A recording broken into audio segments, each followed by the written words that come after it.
যে ঘরে দুইকা তিনবার সূরা ইখলাস পড়বে, ওর ঘরে এরকম বরকত হবে যে প্রতিবেশীর ঘর পর্যন্ত ছড়ায়া যাবে। ওই বরকত যায়া উছলায়া বুঝেন কি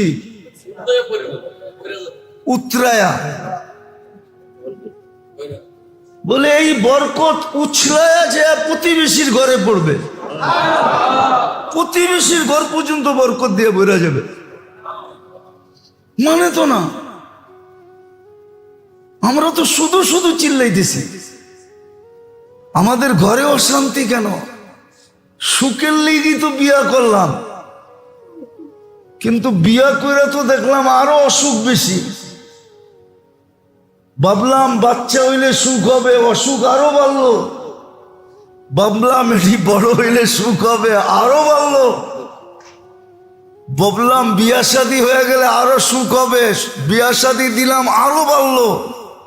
সুখ অসুখ তো বাড়তেই আছে কেন? এটির সাথে সুখ শান্তির কোনো সম্পর্ক নাই। আসেন তওবা কইরা মুহাম্মদুর রাসূলুল্লাহর আদর্শ মানি, আল্লাহর হুকুম মানি। কম তো হইল না, কয়েক শত বৎসর হয়ে গেল মুসলমানদের চেষ্টার, ট্রাই করা। মানুষ তো এক দুইবার ট্রাই করে বুঝা ফেলে, আমরা তো যুগের পর যুগ করতেছি। শত শত বৎসর পার হয়ে গেল বিজাতির রঙে রঙিন হইয়া, কিন্তু কিছু তো করতে পারলাম না। হ্যাঁ, তুই সমুদ্রের উপর দিয়ে হাইটা যেতে চাইলে হাঁটায়া পার করায় দিব। হাজারো কাহিনী আছে সমুদ্রের উপর দিয়ে হাঁটতে হাঁটতে গেছে গা। হ্যাঁ, আবার ভাবছে এত লম্বা হাঁটলে পাও যদি ব্যথা হয় তো জায়নামাজ বিছায়া পার হয়ে গেছে।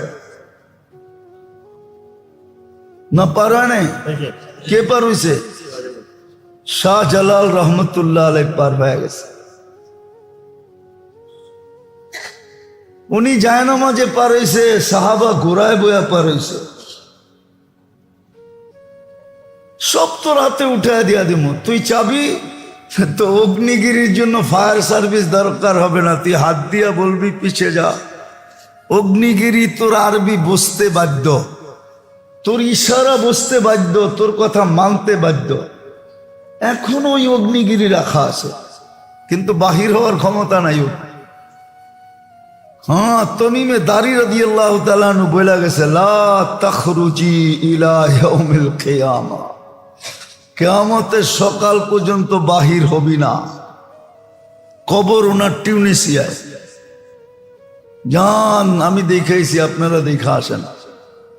কবরে গেলে সেলুট দিতে মন চায়, সালাম তো সালাম, সেলুট দিতে মন চায়। সেলুট তমিম তোকে। তাও 1 বৎসরের সাহাবী, 9 হিজরিতে মুসলমান হয়েছে, 10 হিজরিতে আল্লাহ রসুল দুনিয়ার থেকে চলে গেছেন।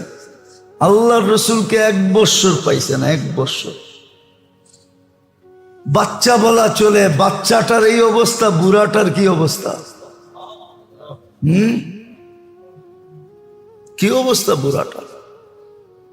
আজকে মানি নাই আল্লাহর তরিকা, হুকুম মানি নাই, নবীর তরিকা মানতেছি না।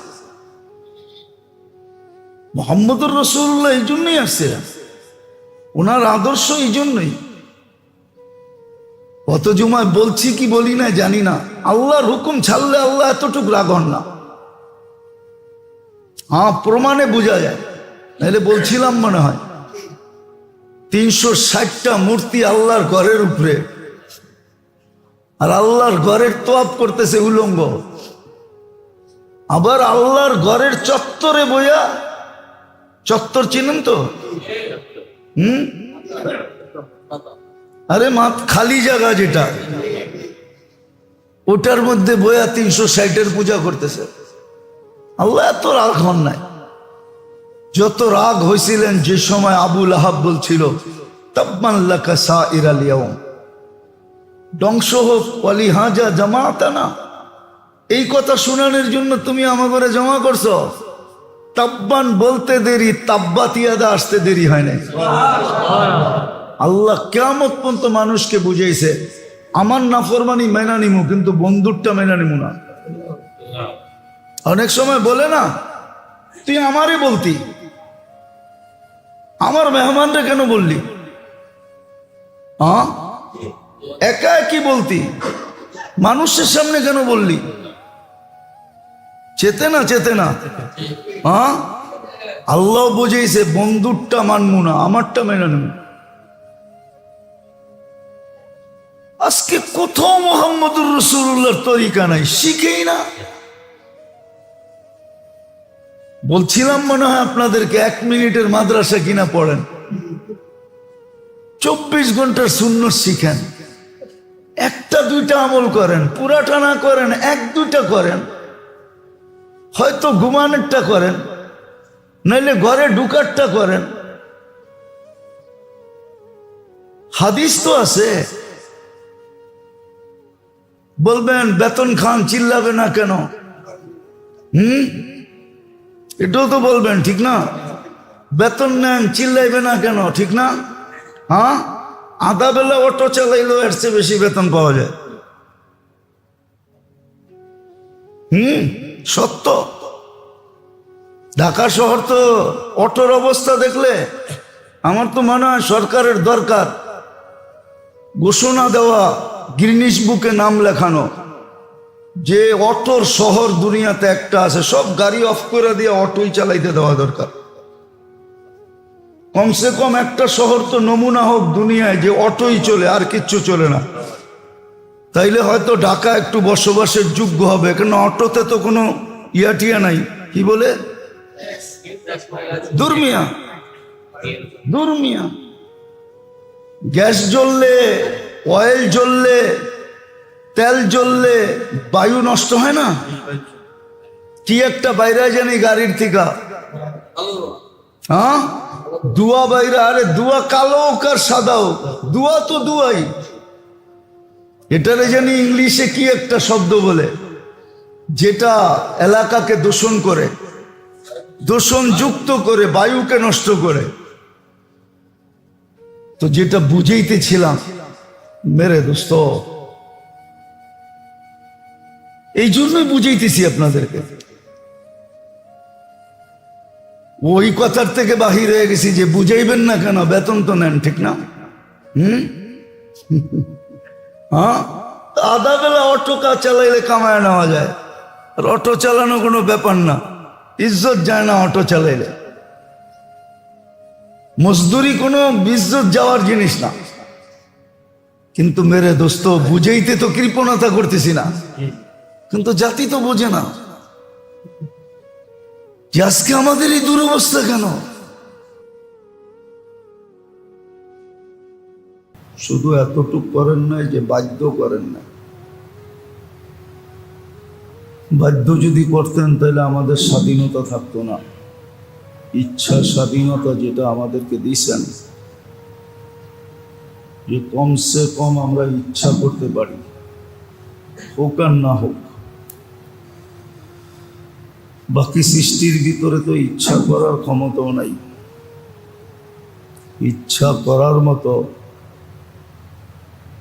যে আইসি, ইচ্ছা করার মতো যে একটা শক্তি, এই শক্তিটাও আল্লাহ কোনো সৃষ্টিকে দেন নাই। আমরা ইচ্ছা করতে পারি, হোক আর না হোক। হ্যাঁ, এটাও সত্য, মানুষের ইচ্ছা যখন আল্লাহর ইচ্ছার অধীন না হবে, বা মানুষের ইচ্ছা অনুযায়ী প্রতিফলিত করা যতক্ষণ পর্যন্ত আল্লাহ না চাবে, ততক্ষণ পর্যন্ত হবে না। ওমা তাশাউনা ইল্লা আইয়াশা আল্লাহু রাব্বুল আলামিন। এটাই আল্লাহর পক্ষ থেকে ঘোষণা। কিন্তু হ্যাঁ, আমরা ইচ্ছা করতে পারি, ইচ্ছা স্বাধীনতা আছে, ইচ্ছা করার মতো ক্ষমতা আছে, কিন্তু বাকি সৃষ্টির ইচ্ছা করার ক্ষমতাও নাই যে সে কোনো কিছু ইচ্ছা করবে। কতটুক করতে পারবে যতটুক তার ভিতরে সেট করে দেওয়া আছে, বা যতটুক আল্লাহর হুকুম। যতটুক করতে বলছেন অতটুকুই করতে পারবে, তার বাহিরে কিচ্ছু করতে পারবে না। তো আল্লাহ মানুষকে বুঝাইছেন,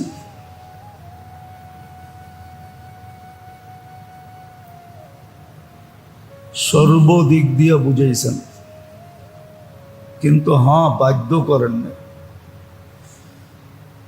বাধ্য করলে অন্য সৃষ্টির মতো আমাদেরও নড়াচড়ার সুযোগ হতো না। যেই কাজে লাগায় রাখতেন ওই কাজেই লেগে থাকতে হতো। চাই বিশালত্ব যতই হোক, এক এক সৃষ্টির বিশালত্ব দেখলে এই ছোট ব্রেনেও আসে না এত বিশাল কি করে হলো।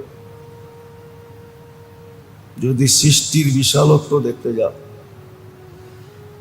আর আল্লাহর বিশালত্বের তো কোনো কথাই নাই। আল্লাহ কত বড়, আল্লাহু আকবার, যেটা আমাদেরকে শিখাইছেন এটা কত বড়। তো বিদায় আল্লাহ আমাদেরকে বুঝাইছেন, সুস্পষ্ট বুঝাইছেন। যেমন কোরআন একটা অক্ষরিক কোরআন, আর একটা হলো বাস্তব কোরআন। মুহাম্মদুর রাসূলুল্লাহ সাল্লাল্লাহু আলাইহি ওয়াসাল্লাম এটা বাস্তব কোরআন, জিন্দা কোরআন। অক্ষরিক কোরআনকে বাস্তবভাবে বুঝাইছেন আমাদেরকে। আর এটার কারণ এটাই যে মানুষ যেন দামি হয়। দাম দিয়া অস্তিত্ব দিছি, দাম যেন অক্ষুণ্ণ থাকে। শ্রেষ্ঠত্ব দিয়ে অস্তিত্ব দিছি, শ্রেষ্ঠত্ব যেন অক্ষুণ্ণ থাকে। অনেক সময় হয় আপন জনকে কারো কাছে দিয়া এই কথাই বইলা দেয়, দেখো আমার যেন ইজ্জত থাকে। এরকম হাজারো প্রমাণ আছে। ছেলেকে, ভাইকে, বাইগনাকে, বাতিজাকে কারো কাছে দিয়ে এই কথা বলে যে দেখো আমার যেন ইজ্জত থাকে। এই শব্দটা তো আল্লাহর জন্য শোভনীয় না, ব্যবহার করা যায় না। আল্লাহ শ্রেষ্ঠত্ব দিয়ে এটাই বুঝাইছে যে আমার শ্রেষ্ঠত্ব যেন, আমার ঘোষণা যেন অক্ষুণ্ণ থাকে। আবার সমস্ত সৃষ্টিকে বিসর্জিত দিয়া বিসর্জন দিছেন, বলি দিয়া দিছেন। এই জন্য কোনো সৃষ্টির কোনো বিনিময় রাখেন না। সমগ্র সৃষ্টি আমাদের চেয়ে বেশি আল্লাহকে মানে, আল্লাহর গুণগান গায়, 24 ঘন্টা গাইতে থাকে। হয়তো আপনি আর আমি বুঝি না, কিন্তু হ্যাঁ 24 ঘন্টা আল্লাহর গুণগান গায়। কোরআন এটাই বলে, মা মিন শাইইন ইল্লা ইউসাব্বিহু বিহামদি রাব্বি। সমস্ত বস্তু, শুধু প্রাণী না, বস্তু আল্লাহ রসুল প্রমাণ করে দেখাইছেন। রুটির টুকরাটা পর্যন্ত নিয়ে প্রমাণ করে দেখাইছেন যে দেখো তসবিহ পড়ে। পাথর দিয়ে দেখাইছেন তসবিহ পড়ে। তরু লতা থেকে নিয়ে সমস্ত বস্তু, খড়ের কুটাটা পর্যন্ত আল্লাহর গুণগান গায়। বালুর কণাটা পর্যন্ত আল্লাহর গুণগান গায়। কুরআন এটাই বলছে, ওয়ালাকিন লা তাফকাহুনা তাসবিহাহুম। কে কি বলে এটা তোমরা বুঝবে না, অনেক সময় শুনবে না, অনেক সময় শুনলেও বুঝবে না। 2-4টা প্রস্ফুটিত হয়েছে, উদ্ঘাটিত হয়েছে, 2-4টা আমরা জানি যে এটা এটা বলে, এটা এটা বলে, বাকি আমরা জানি না। কিন্তু 24 ঘন্টা তসবিহ পড়া সত্ত্বেও কোনো বিনিময় নাই। সোয়া লক্ষ নবীদের কাছে ওহী নিয়ে আসছেন আর ওহী নিয়ে গেছেন। জিবরিল আলাইহিস সালাম এই দায়িত্বে ছিলেন, আজও হাজারো দায়িত্ব পূরণ করতেছেন, কিন্তু কোনো বিনিময় মিলবে না,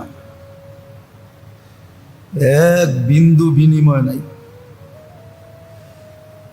আল্লাহর এত নেয়ামত, কিন্তু কোনো নেয়ামত ভোগ করে দেখবে না যে কোনটায় কিরকম স্বাদ। জিবরিল আলাইহিস সালাম খায় না, কোনো নেয়ামত চাইখা দেখবে না। জান্নাত নেয়ামত দিয়ে ভরা ভরা থাকবে, কিন্তু জিবরিলের সুযোগ হবে না গাছের একটা ফল চাইখা দেখুক কেমন মজা। তো না কোনো বিনিময়, না কোনো প্রতিদান,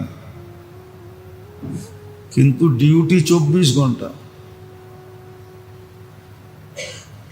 আল্লাহ মানুষকে বুঝেইছেন, ইচ্ছা স্বাধীনতা খর্ব করতে পারেন নাই। তাহলে ইচ্ছা স্বাধীনতা খর্ব করে দিলে আল্লাহ কোরআনে ইঙ্গিত দিছে, তোমাদেরকে সোজা করা আমার কোনো ব্যাপার না। লাউ শা আল্লাহ লাজালাকুম উম্মাতান ওয়াহিদা, একটা দেশে শত মতবাদ, ঠিক না? কি ইসলাম কয়টা?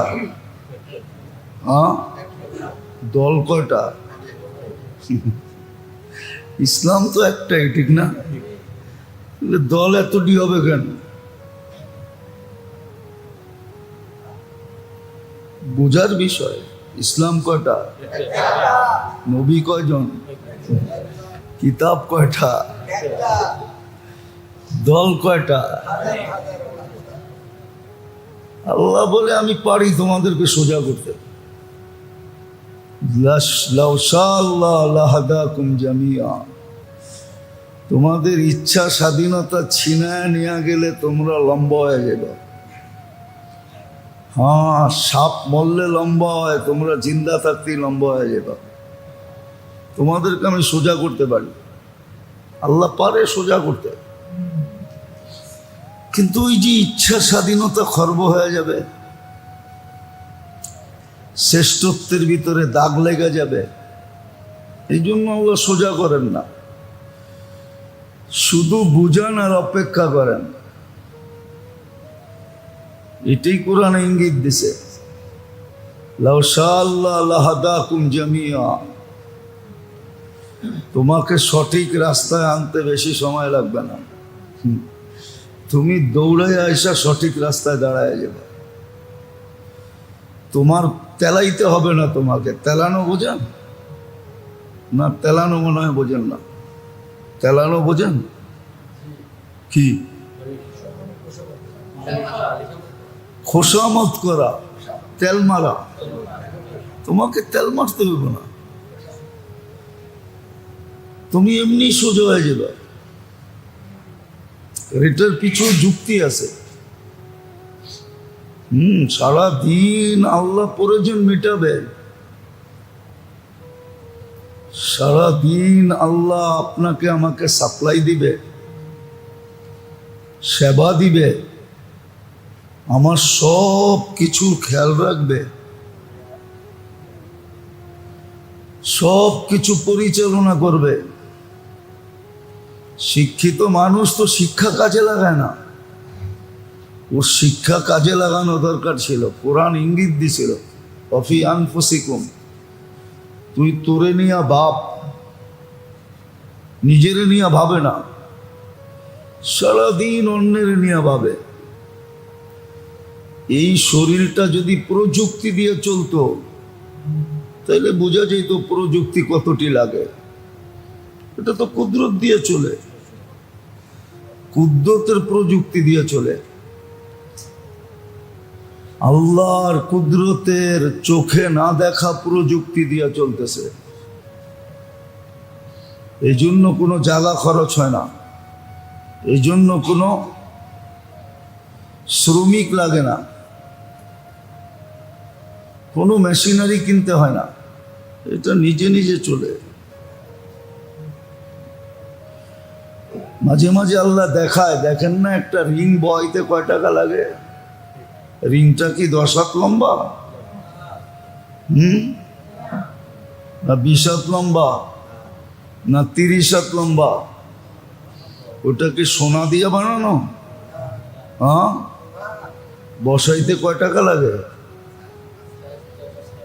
এই জন্যই আল্লাহ বুঝাইছে, এটা আল্লাহই করছে বুঝার জন্য। যারে রিং লাগাইছে ওরে বোঝান দরকার।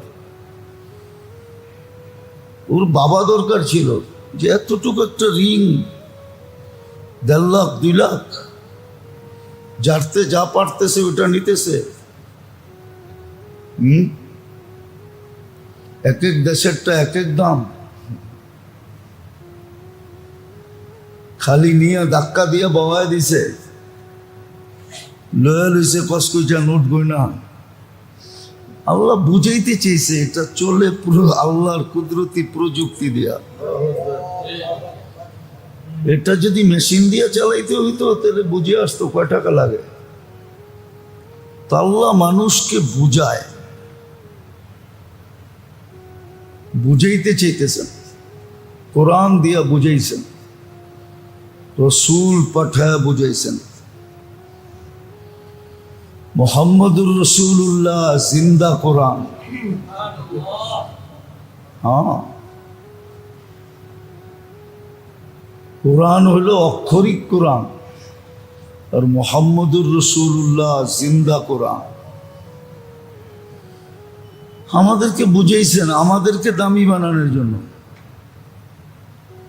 মানুষের কাছে না। মানুষ মানুষের মূল্যায়ন করতে জানে না। হ্যাঁ, স্বার্থের সামান্য বিরুদ্ধে গেলেই খেপা যায়। বাইবও দেখে না যে আসলে সে ঠিক করলো না ভুল করলো,